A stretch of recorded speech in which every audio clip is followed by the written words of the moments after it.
कक्षा 10वीं एनसीईआरटी गणित अध्याय 4 द्विघात समीकरण, जिसमें प्रश्नावली 4.2। इसका जो क्वेश्चन 3 है वह मोस्ट इम्पॉर्टेंट क्वेश्चन है, जो कि वार्षिक परीक्षा में ऐसा प्रश्न आता है। तो देखिए, ये वेरी आईएमपी क्वेश्चन है। क्वेश्चन को हम पढ़ लेते हैं। ऐसी दो संख्याएं ज्ञात कीजिए जिनका योग 27 है और गुणनफल 182 है। ये दिया गया है हमें क्वेश्चन। तो हम मानेंगे कि एक संख्या x है। तो चलिए हम मान लेते हैं, माना एक संख्या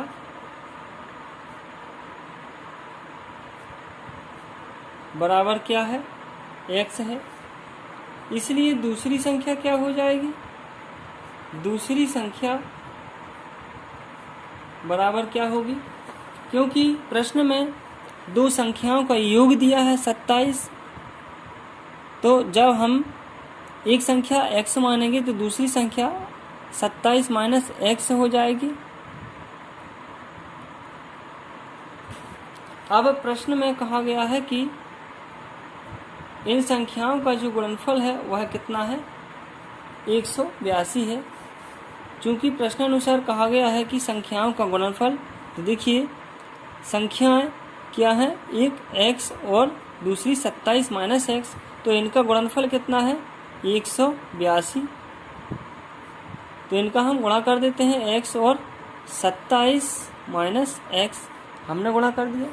अब देखिए 182 बराबर x का हम 27 से गुणा करेंगे तो क्या हो जाएगा, 27x, और x का माइनस x से गुणा होगा तो माइनस का x²।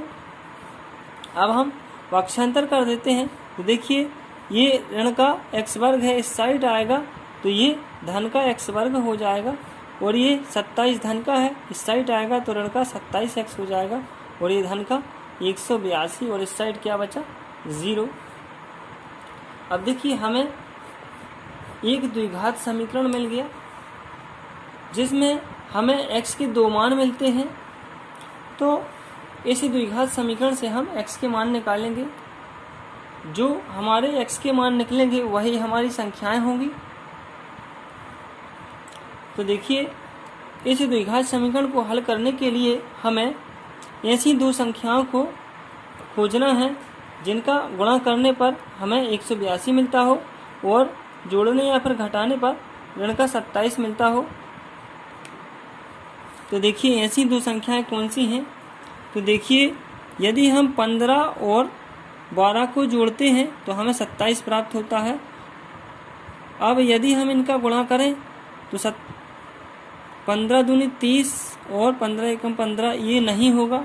अब देखिए यदि हम 14 और 13 को लें तो इनका योग तो 27 हो रहा है और गुणा क्या 182 हो रहा है। 14 × 3 = 42 और 14 एकम 14 और 4 = 18। हाँ, इनका गुणनफल 182 हो रहा है। तो हम यही संख्याएं लेंगे।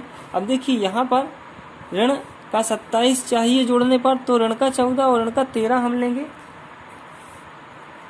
अब देखिए यहाँ पर हम लिखेंगे x²। 27 को हमने किस प्रकार से लिखा, ऋण का 14x और ऋण का 13x, धन का 182 बराबर 0।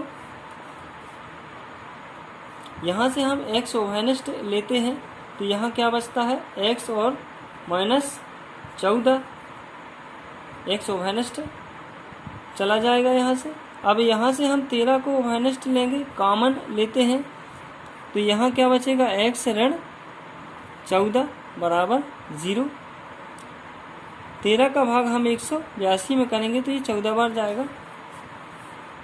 अब हम यहाँ देखते हैं तो x ऋण 14 और यहाँ भी x ऋण 14, तब यहाँ हम x ऋण 14 ओवेनिस्ट लेंगे, कॉमन लेंगे।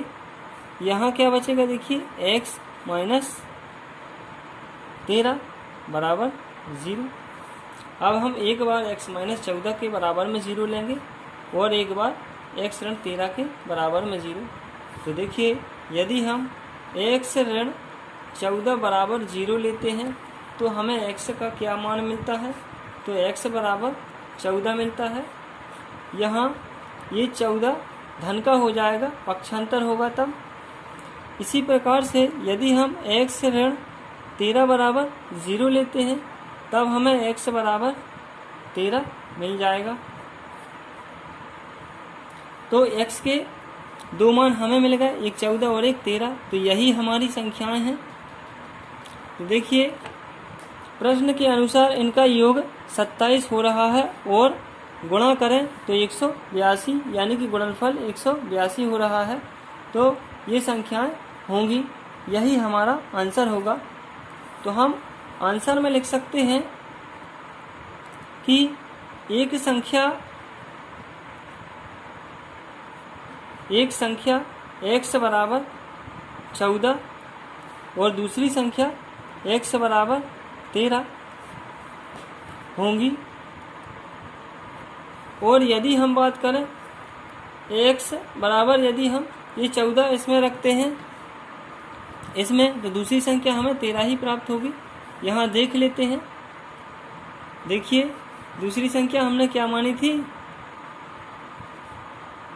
दूसरी संख्या हमने मानी थी 27 माइनस x। तो यहाँ 27 यदि हम x बराबर 14 लेते हैं तो यहाँ हमें क्या मिलेगा? 14 घटा दीजिए आप 27 में से, तो 13 मिलेगा।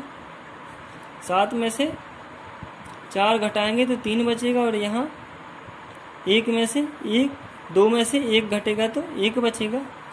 अब यदि हम x बराबर 13 लें तो दूसरी संख्या हमें 14 मिलेगी। तो ये दोनों हमारे सही आंसर होंगे।